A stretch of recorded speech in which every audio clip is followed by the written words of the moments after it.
Bonjour à tous et à toutes, je suis Camille Jean, spécialiste en recrutement et à la demande de notre coach Rosemary, je reviens vers vous avec les erreurs à éviter lorsque vous rédigez votre CV.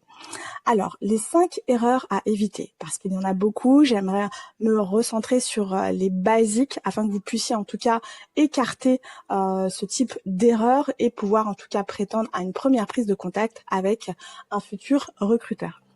Alors, la première erreur, mesdames et messieurs, c'est la photo.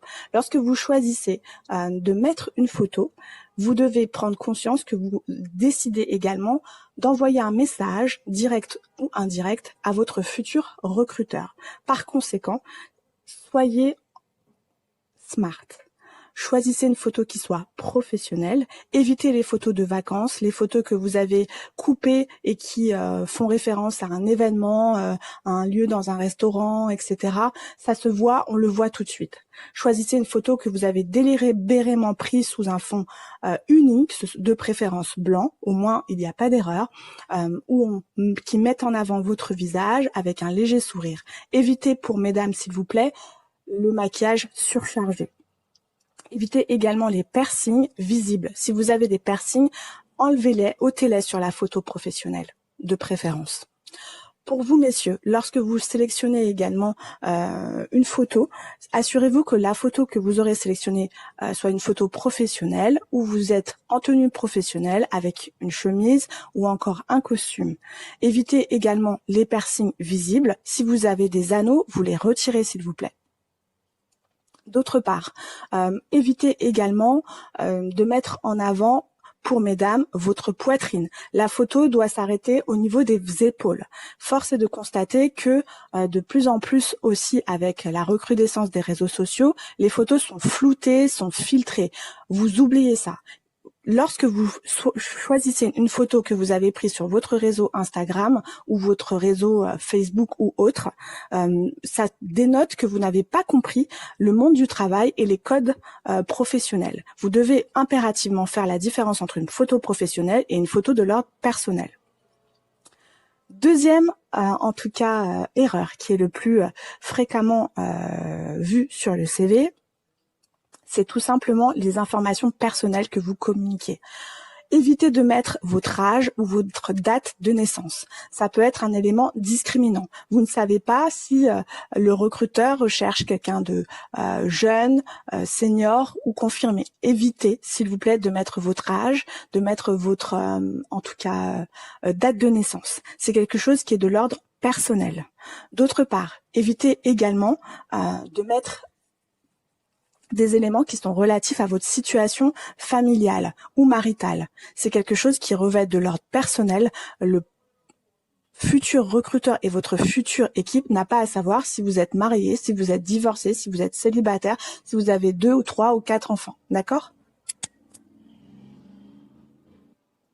Troisième erreur classique, que vous soyez junior, confirmé ou encore senior, votre expérience doit tenir sur une page, d'accord? Je ne suis pas partisante des CV à 2-3 pages. On a beaucoup de personnes ayant énormément d'expérience, voire 10 ans, des profils confirmés, des directeurs qui font tenir leur CV sur une page. Alors pourquoi pas vous? Vous devez vous assurer que les éléments que vous mettez sur votre CV soient synthétiques, soient clairs et puissent tenir sur une page. Si vous avez plus de 10 ans d'expérience, ben dans ce cas-là, concentrez-vous sur vos 10 années d'expérience. Le reste de votre expérience, vous pourrez en tout cas en faire part au recruteur lors du premier échange téléphonique que vous aurez avec lui ou lors de votre entretien. Quatrième erreur, qui est le plus fréquemment vue sur le CV, c'est lorsque vous n'adaptez pas l'intitulé du poste au poste auquel vous postulez. Même si vous avez un CV générique, vous devez vous assurer que votre CV a le même titre que le poste, en tout cas pour lequel vous postulez. C'est tout à fait désagréable pour un recruteur d'avoir quelqu'un qui postule à un poste de chef de produit, par exemple, et qui marque sur son CV chef de projet marketing. C'est 2 univers, 2 métiers différents. Donc, assurez-vous que l'intitulé de votre CV corresponde bien à l'intitulé du poste. D'accord? Beaucoup d'entre vous, en tout cas de candidats, peut-être pas vous bien entendu, avaient tendance à envoyer des CV en one shot à qui mieux mieux. Le recruteur ne va pas à la pêche et ne va pas faire son marché. Il doit pouvoir tomber sur un CV qui corresponde à ce qu'il recherche. Facilitez-lui la tâche et ça sera plus facile pour vous. Vous serez plus facilement contacté.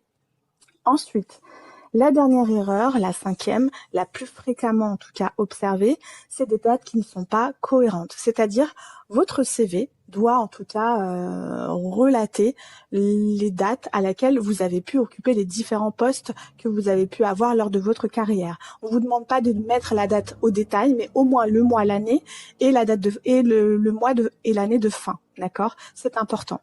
Ce n'est pas au recruteur de devoir piocher l'information, aller trouver, etc.